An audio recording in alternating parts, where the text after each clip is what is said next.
Hello, my name is Isabel Milich. I'm from Canada. Today's presenter at the Spiritual, Physical, and Emotional Cleansing Training is Dr. Santi Kitling Lee. She earned a PhD in clinical psychology at a California university. Her postdoctoral study was on brain health and behavior. She is an American clinical marriage and family therapist. She has also received certificates from a College of Nutrition in Toronto. You can find her talk number 11 to 58 at her YouTube channel called Messianic Healing 4501. Talk 1 to 10 at House of Israel UK. Today's title of the Talk 59 is Adult Attention Deficit Hyperactivity Disorder Case Studies, Part 1. Let's welcome Dr. Santi Kitling Lee. Hello, I'm so happy to present spiritual, physical, and emotional cleansing training talk 59, adult attention deficit hyperactivity disorder case study part 1. This presentation, I will introduce my student, Delores Kay Ford, and I cooperatively to conduct this presentation. Let's go to introduction. In talk 58, adult ADHD hyperactivity disorder, adult attention deficit hyperactivity disorder, ADHD management. Nutritional management was firstly discussed because it is a genetic deficit. Using nutrition to modify the biochemical imbalance will speed up the effectiveness of spiritual and emotional management. The 12 steps for the 12-step guide for adult ADHD by Friends in Recovery covers spiritual and emotional management. I list out the goals. Goal 1, peace with Yehovah. Those things I mentioned in talk 58 too. Goal 2, peace with ourselves. Goal 3, peace with others. Under goal 3, peace with others, that's step number 10, continuous reflection and changes of that person's mistakes, applying behavioral modification and be accountable. The lack of a clear boundary, also impulsivity, illustrated by my peer counselors. However, today mainly focus on boundary. Goal number 4, keeping the peace. Case study, step 10, continuous reflection and changes of one's behavior. I just mentioned that go to a boundary violation case study today. A single mom asks help from the person with ADHD. It is valuable to see how this person respond. Okay. So and the impulsivity we'll do it later. Okay, let's go to introduce my peer counselor trainee, Delores Kay Ford. Okay, I'm going to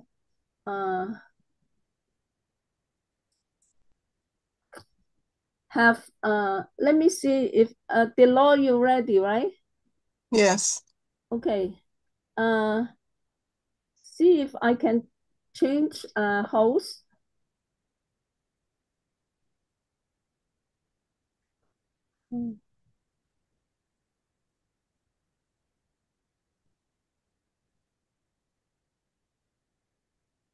Participant, go to participant.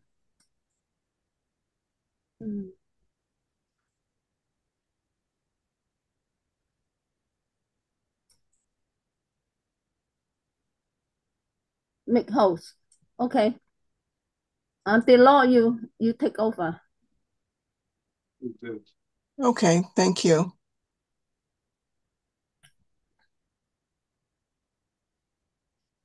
Can I see the whole head? The whole head. Okay, can you see my whole head? Yeah, yeah. Yeah, go ahead. Okay, okay. Oh, shalom, shalom. My name is Delores Ford, and I'm from Dayton, Ohio, in the USA. And I have this case study on violation of boundaries.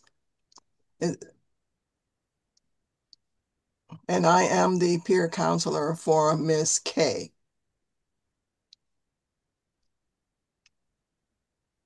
Before we introduce the case, it is necessary to define the term boundary. The boundary is a border or limit, a dividing line, or the imaginary, physical, or verbal interaction that someone considers to be acceptable behavior. ADHD, attention deficit hyperactivity disorder, is a common neurodevelopmental condition that affects children and adults worldwide. So it is usually first diagnosis in childhood and often lasts into adulthood. It is characterized by a persistent pattern of interaction and or hyperactivity, impulsivity that can be that can interfere with daily activities and relationships. So this is a condition that starts earlier on, sometime at birth, and then it can last throughout a person's lifetime. People with ADHD experience an ongoing pattern of following types of symptoms, patterns of the following types of symptoms. Inattentiveness, having difficulty paying attention. Hyperactivity, having too much energy or moving or talking too much. Impulsivity, acting without thinking or having difficulty with self-control. Some people with ADHD mainly have symptoms of inattention. Others mostly have symptoms of hyperactivity, impulsivity. Some people have both types of symptoms. There are no single tests to diagnose ADHD, and many other problems like anxiety, depression, sleep problems, and certain types of learning disabilities, or can have similar symptoms. Because of this, a thorough evaluation by a healthcare professional is necessary to determine the cause of the symptoms.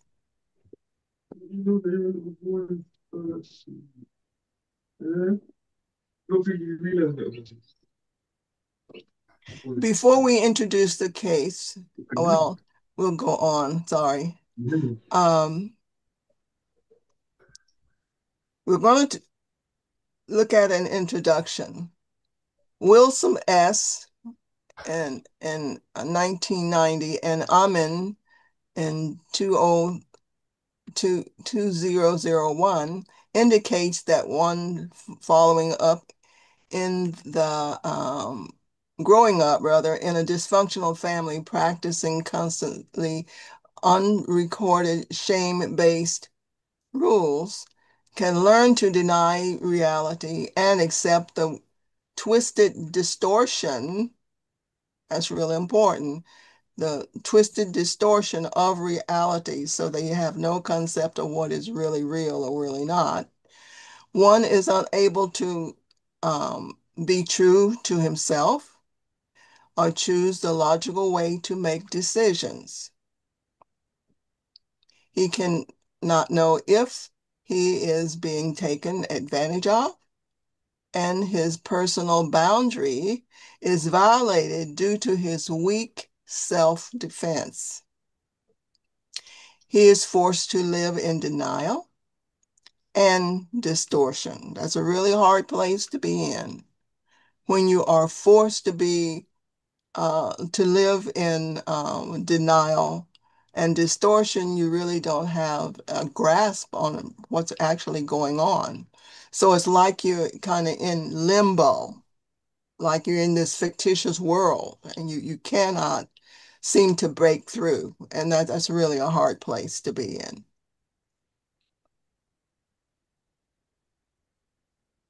Cloud H, author of Boundaries with Kids, addresses 13 traits of unhealthy boundaries, as noted in Class 17 of Spiritual, Physical, and Emotional Cleansing Training, Part 1, presented by Dr. Sandy Kitling Lee, PhD. This presentation will address the following boundary violations. Number 5, and this is not in the exact order, but this suits our presentation. Number 5, the tendency to be attracted to hurtful, irresponsible people and try to save or fix them. I don't know if you've ever come into contact with people, you open your mouth and all of a sudden they're there to save you and to fix you because they know the answer to all your problems. Number 10, hard for me to confront others or resolve conflict productively. Number 11, seeing life as a victim, not living in self-control and productively. And number 3, inability to accept others' no and respect limits. That's really hard uh, for this person because they're always wanting to fix everything. Like I said earlier, they always know how to fix it. So that's a hard place to be in. So In I have a chart here of boundary violations. Okay, so we're going to start looking at number 5, the tendency to be attracted to hurtful, irresponsible people and try to save or fix them. So since I am the peer counselor for the Miss Kay, we will go over her story. So Miss Kay always tried to present herself in a non-threatening manner. She's very attentive to the people that she interacts with. She listens very, very closely to what they say, their mannerisms, and tries to evaluate every word they say because every word means a symptom, let's put it that way. So Miss K interacted with a single mother, Miss V, who knocked on Miss K's door on a Tuesday. She introduced herself and started to share her need for a loan of $5 to buy gas. She promised to pay Miss K back on the following Friday. Miss K stated that she was reluctant to lend this woman money. She never saw her before, had no idea who she was. This lady just comes up, knocks on her door, starts talking, and asks for money. That's very strange. You must admit that. But Miss K gave her the $5, and with this promise to pay it back on the following Friday was a little bit interesting, to say the least. Miss K stated that she had given money to homeless people before. She'd given people to beggars and never thought anything of it. She just gave them the money. But this time it was different. She really was trying to evaluate this woman in reality, it seemed like. So that's what she said. She was trying to evaluate her, try to figure out what was really the underlying problem. But she went ahead, let her borrow the money, and she was going to see what happened. So number 10 boundary was hard for me to confront others or resolve conflicts productively.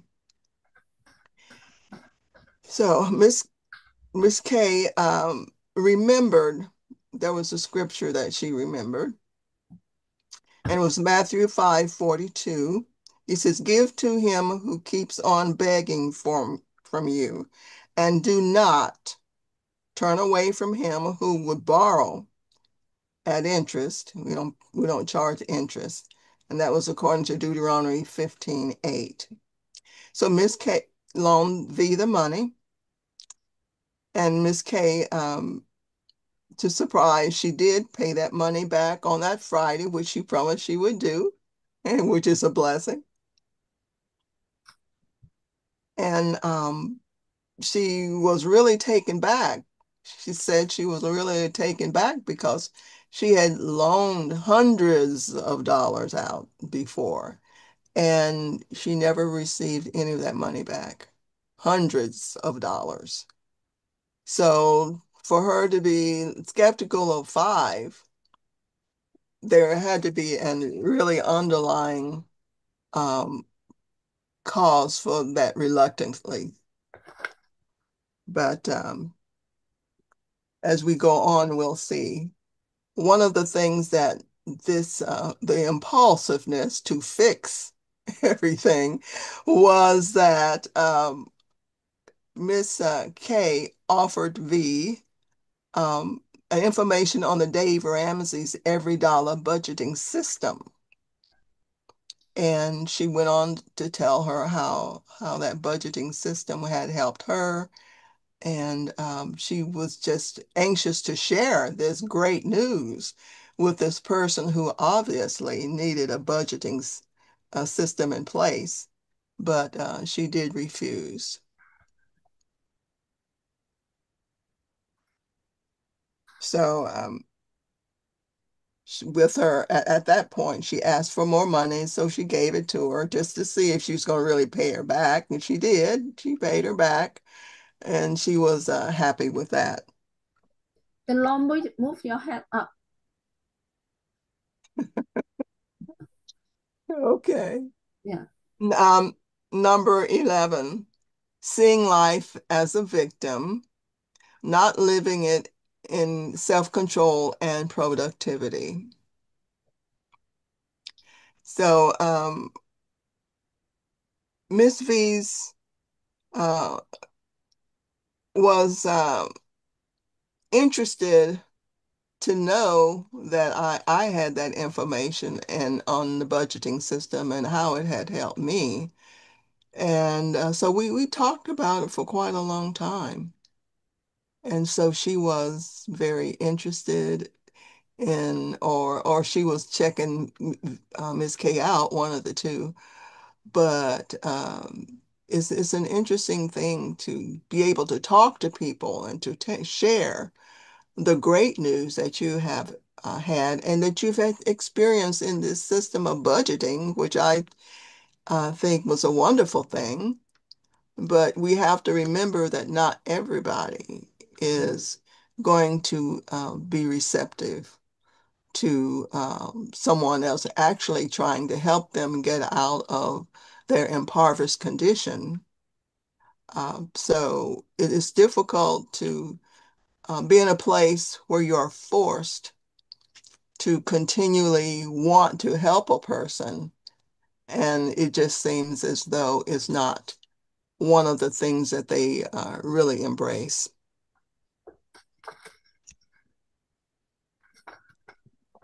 So number 11, So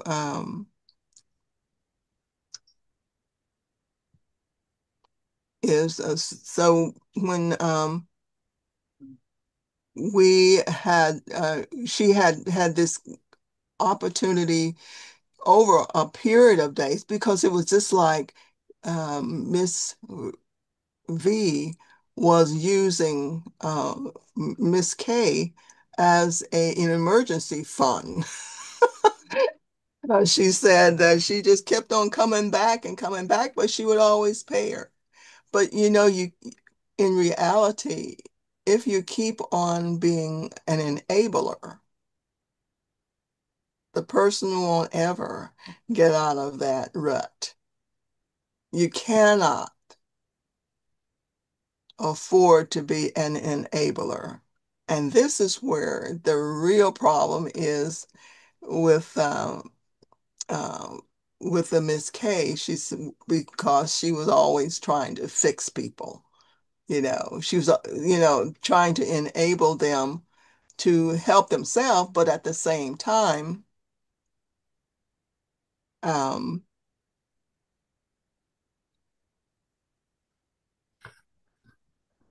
she was trying to help them to be independent. And one thing that I've learned over the years, if a person does not want to be independent, you really can't help them because they really have to want to help themselves.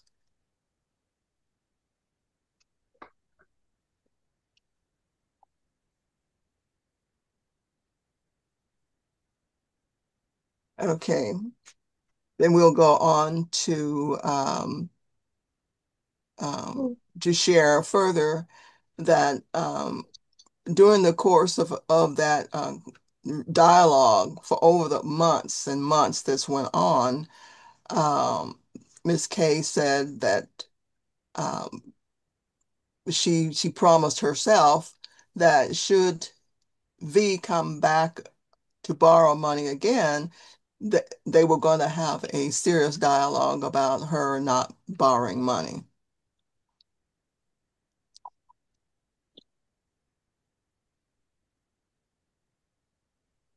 So they did have that conversation, and then Miss V and she determined that she would borrow no more money. And so um, Miss K was saying well, she was just kind of waiting to find out if that was going to happen, if she was going to actually come back, or what she was really going to do. So it was like a wait and see game, so to speak.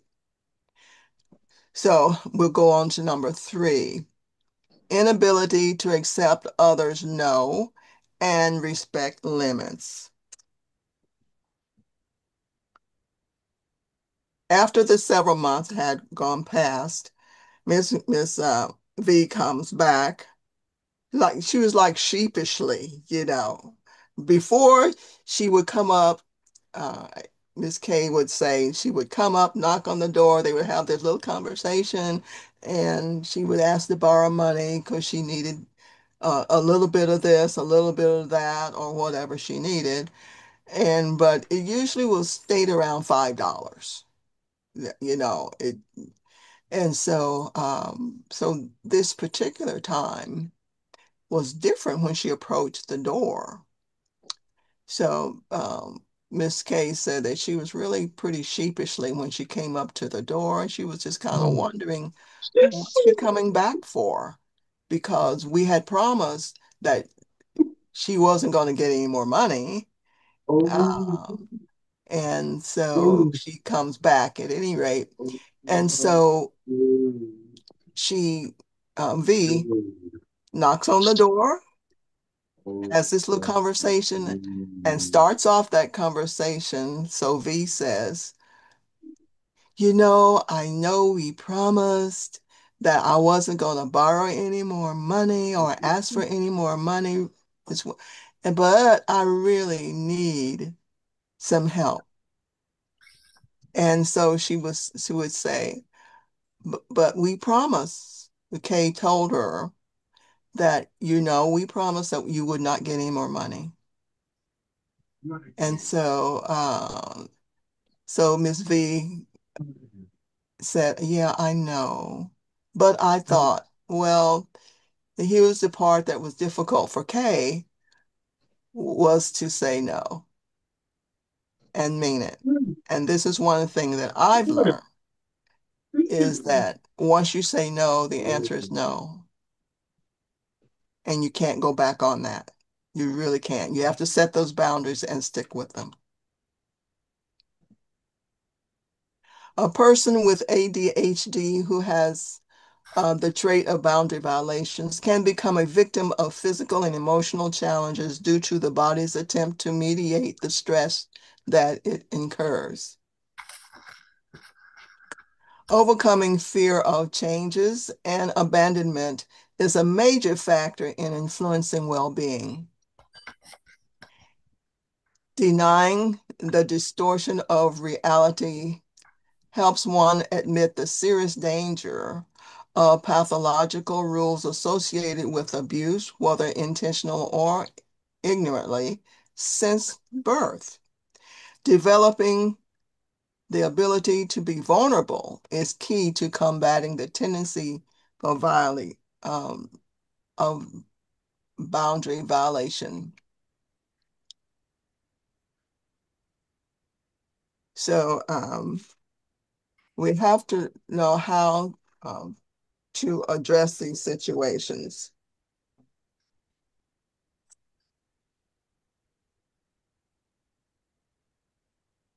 And we do that through a solution. And the solution is to develop the ability to receive teaching and guidance of the true boundary and self-worth from a biblical perspective, and that is imperative. This guidance will enable one to desire Jehovah's love, comfort, power, and righteousness. Number two is develop a true sense of self-love. Number three, involvement in a Bible-based group will foster unconditional acceptance and caring.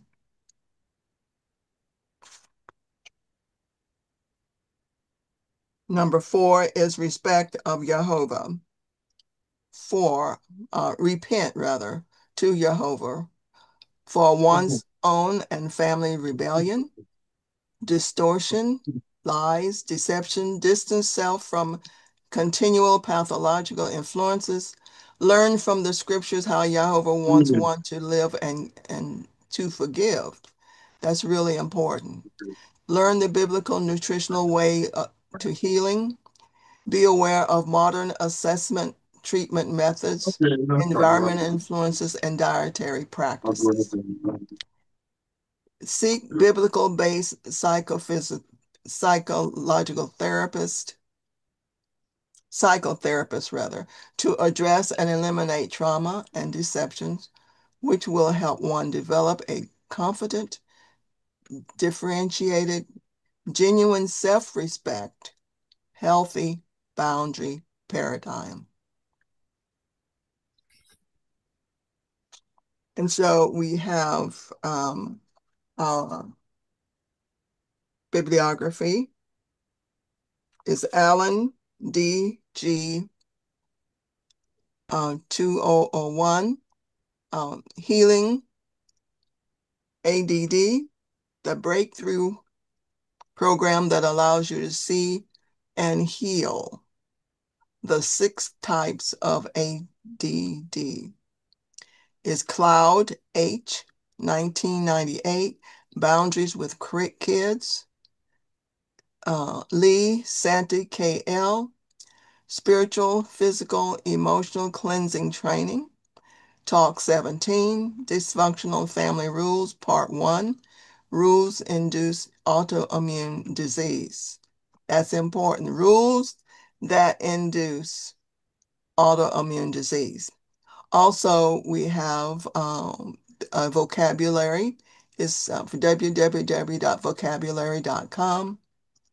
And then we have another website. It is www.trisadhd, TRIS, TRIS, ADHD.com. So we will open the floor for any discussions or questions or comments. Can you make me host, Gab?